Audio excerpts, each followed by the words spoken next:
Selamat pagi dan salam damai di hati.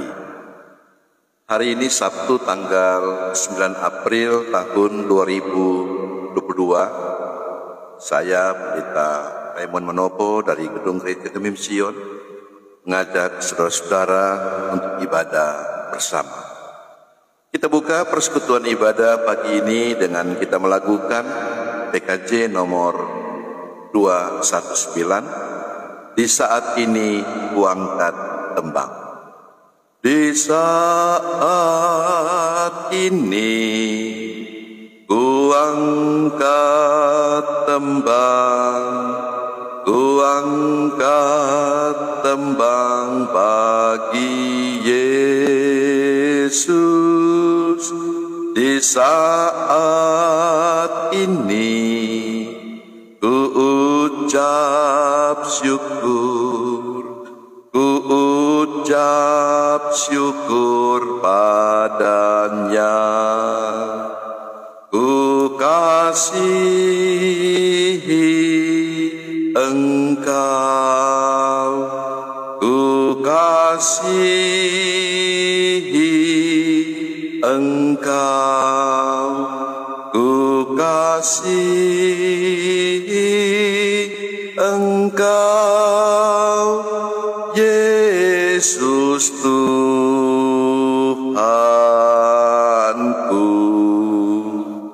Mari berdoa.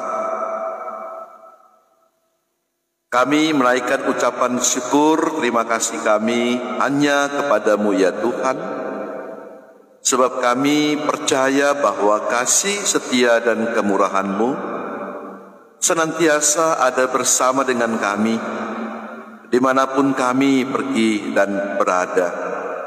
Kalaupun saat ini kami boleh bangun pagi, kami boleh menikmati lagi hari yang baru, ini boleh terjadi atas perkenanan-Mu juga. Engkau yang telah menjaga peristirahatan kami, Engkau jualah yang telah membangunkan kami di pagi hari ini.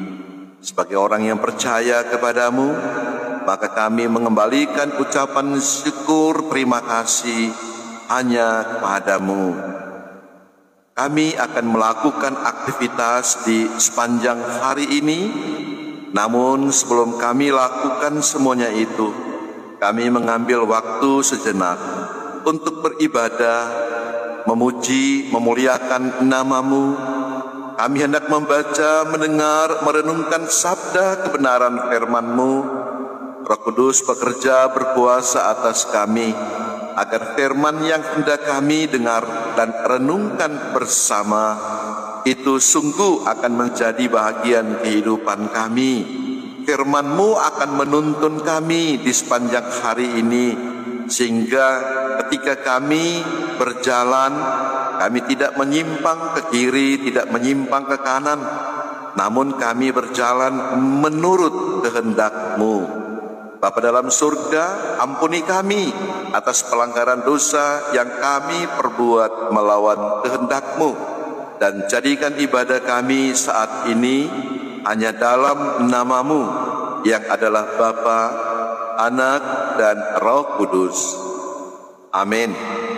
Kita mendengarkan firman Tuhan yang terambil dalam kitab Injil Markus pasal 15. Injil Markus pasal 15 dibaca ayat 12 hingga ayatnya yang ke-15.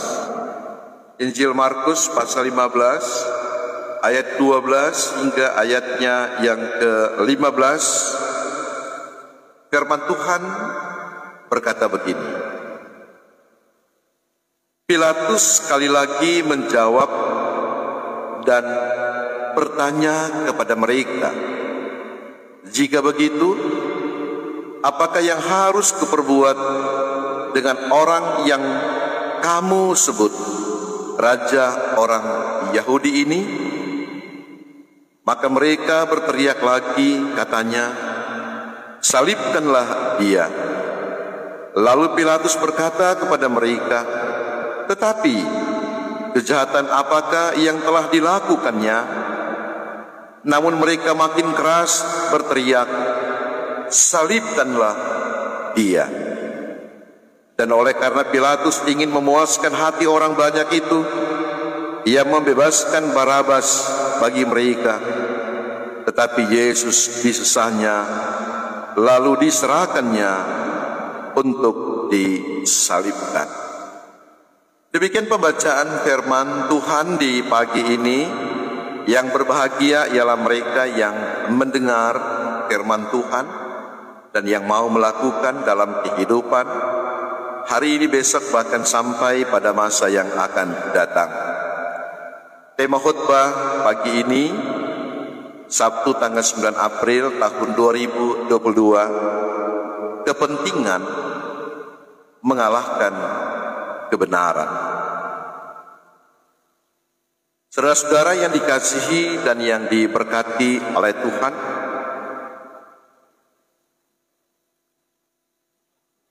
memulaikan perenungan pagi hari ini, ada satu pertanyaan bagi kita, yaitu bagaimanakah perasaan kita ketika ada orang yang benar atau orang yang tidak melakukan kesalahan, tetapi lewat sebuah peradilan orang itu dikatakan bersalah dan orang itu harus menjalani hukuman. Jadi bagaimanakah perasaan kita ketika kita tahu orang itu tidak melakukan kesalahan atau tindakan-tindakan yang bertentangan dengan hukum, tetapi justru orang itu dijatuhi hukuman. Saudara-saudara, dalam konteks pembacaan firman Tuhan di pagi ini, dalam Injil Markus pasal 15 ayat 12 hingga ayatnya yang ke-15, Pilatus sebagai gubernur yang sedang sementara mengadili Yesus merasakan begitu sangat bingung. Karena ketika Pilatus bertanya kepada orang banyak yang pada waktu itu hadir dalam persidangan terhadap Yesus, Pilatus bertanya, apakah salah yang dilakukan oleh orang ini, yaitu Yesus? Orang banyak yang hadir pada waktu itu, mereka tidak dapat menyebutkan satu saja kesalahan yang dilakukan oleh Yesus. Dan Pilatus sebagai seorang gubernur yang sedang sementara mengadili Yesus, tahu persis bahwa dia juga tidak menemukan satu saja kesalahan yang dilakukan oleh Yesus. Tetapi ternyata saudara-saudara, kekuatan massa yang hadir pada waktu itu mengubah tata aturan yang dilakukan dalam sebuah peradilan atau persidangan. Kalau persidangan sekarang, mungkin juga persidangan pada masa lalu, ketika seorang terdakwa melakukan suatu kejahatan, kesalahan, dan didukung oleh 2 atau 3 orang saksi yang menyatakan bahwa benar orang itu telah melakukan suatu kejahatan, maka orang itu berlayak mendapat penghukuman atau sanksi sesuai dengan perbuatan yang dia lakukan. Harus ada fakta pendukung, bukti pendukung, sehingga orang itu mendapatkan sanksi. Tetapi saudara-saudara, sekali lagi saya tegaskan, audiens atau orang yang hadir dalam persidangan tidak dapat menyampaikan fakta-fakta dalam persidangan atau bukti-bukti yang menyatakan bahwa Yesus melakukan tindakan yang salah. Tetapi ingat saudara-saudara, dalam pembacaan Markus pasal 15 ayat pertama, pagi-pagi benar imam-imam kepala bersama tua-tua siapa? Tua-tua Yahudi, ahli-ahli Taurat. Mereka ahli-ahli Taurat itu mereka berbicara tentang Taurat Musa, Kejadian, Keluaran, Imamat, Bilangan, itu dihafal di luar kepala. Dan kemudian seluruh mahkamah agama. Mahkamah agama itu adalah satu institusi keagamaan yang memutuskan setiap perkara yang dilakukan oleh umat Yahudi. Ternyata imam-imam kepala, tua-tua Yahudi, ahli-ahli Taurat, seluruh mahkamah agama sudah bulat mufakat mereka untuk menjatuhkan penghukuman kepada Yesus. Ternyata ada rasa iri, dengki, benci yang dimiliki oleh imam-imam, tua-tua, ahli-ahli Taurat, seluruh mahkamah agama terhadap Yesus. Di mana pada waktu itu Yesus mengatakan bahwa Dia adalah Tuhan. Dia adalah Allah yang bertentangan dengan pengajaran Yahudi. Mereka tidak menganggap Yesus sebagai Tuhan, Yesus sebagai Allah, karena Yesus itu hanyalah seorang manusia yang lahir dari rahim seorang perempuan yang bernama Maria. Lahir bukan di istana, tapi lahir di kandang binatang. Mereka menganggap bahwa Yesus itu bukan Allah.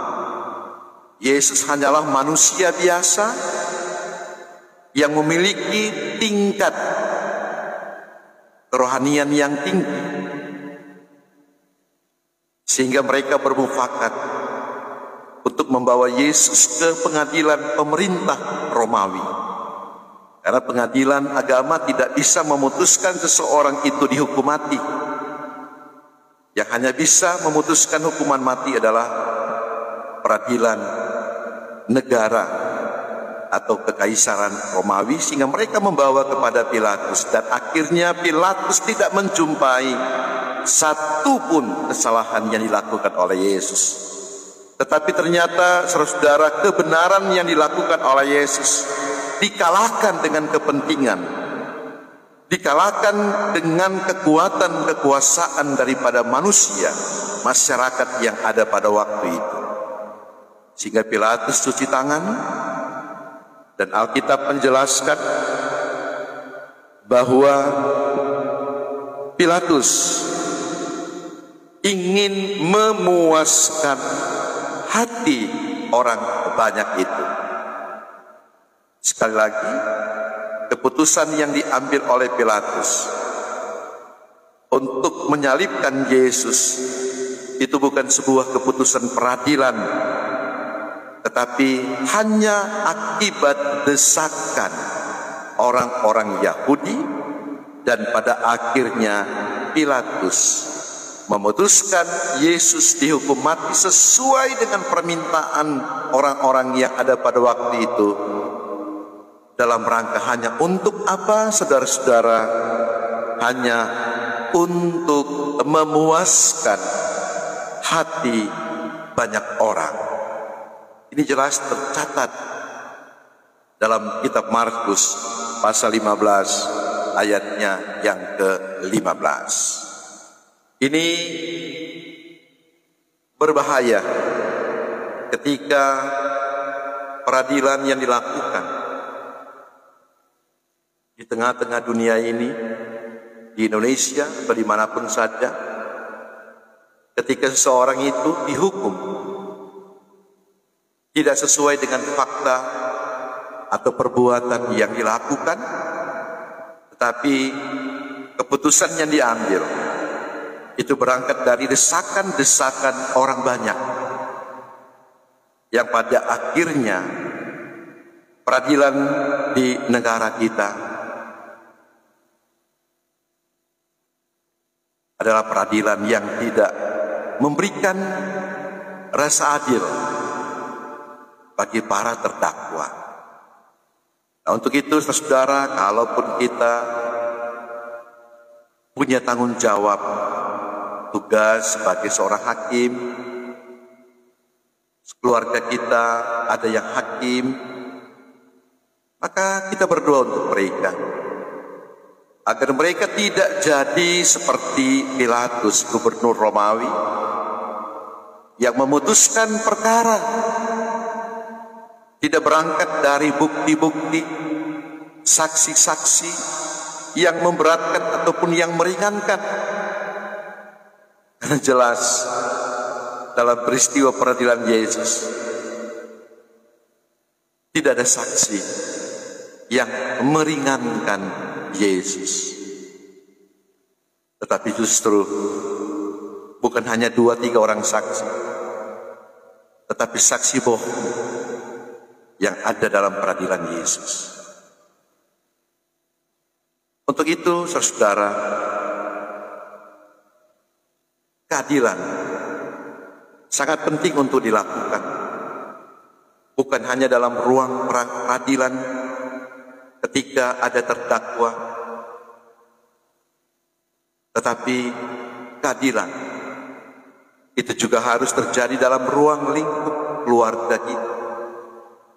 Ketika kita punya anak, kita punya harta, dan ketika umur kita semakin tua, maka kita harus memberikan rasa adil bagi anak-anak kita dengan memberikan sesuatu, mungkin harta benda yang dapat kita tinggalkan untuk anak-anak kita, dan kita memberi keadilan yang adil bagi anak-anak kita, sehingga ketika kita meninggalkan dunia ini, anak-anak kita mereka tidak berkelahi.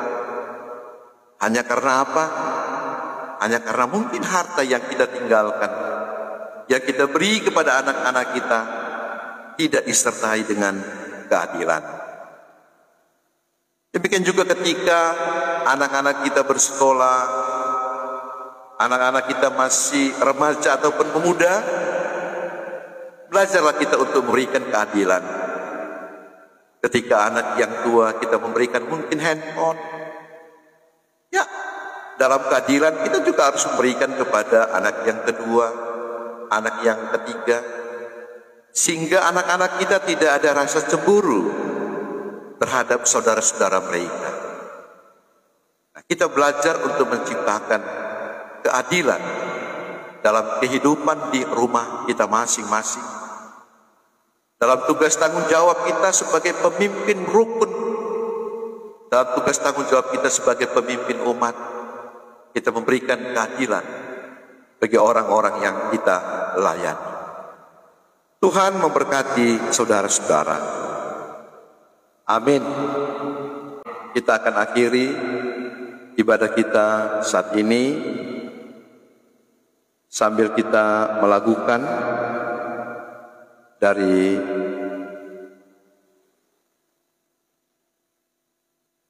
Kidung Jemaat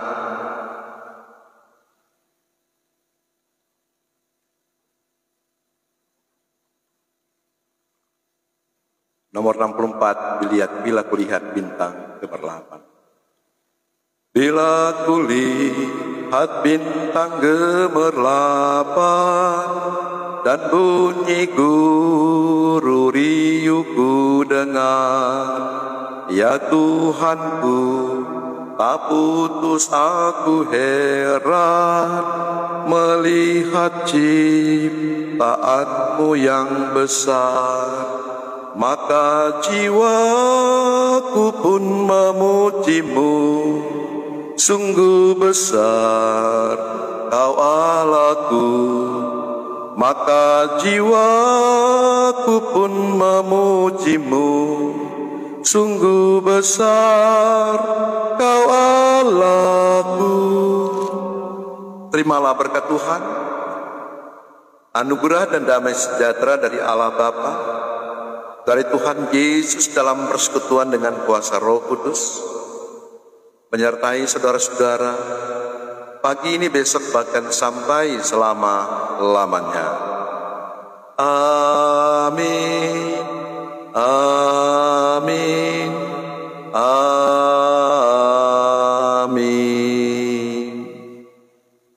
Demikian ibadah dari Gedung Gereja Gemim Sion sudah selesai.